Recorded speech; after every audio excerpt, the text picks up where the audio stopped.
Iki bulan suro wis kliwat, Mas.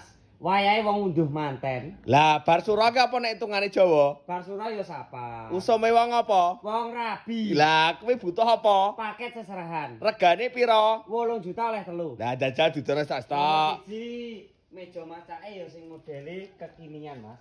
Lho. Meja rias ajaib to tiba iki. Rias sensor iki jenenge, Mas. Iya. Lah sing liyane. Nomor loro oleh lemari sik iki. Oh, lemari. Baju ki ya penting. Yo, kuwi perlu kuwi timbang adaku kerdus. Nggo lipatane kene nggih gamise. Warnane putih-putih resik ngono ya ta.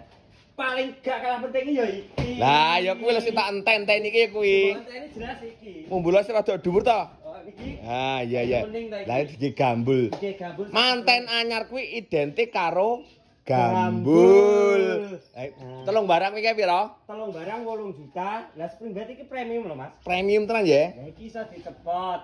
Lah pokoknya bar gambul kan nek manten anyar kan teles iki Ah. DP. Oh iya, nek kecer teles kuwi. Kecer, heeh. Lah iki ngene, omahku ki adoh sak momong ngirim ning ndi jenenge kuwi? Neng Solo 3 no piye? Gratis ongkir iki, Mas. Telung barang 8 juta gratis ongkir Jawa Timur, Jawa Tengah, Madura, Jogja.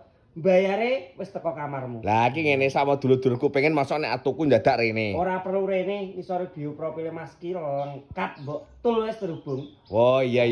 Ah ya berarti iki telung barang 8 8 juta.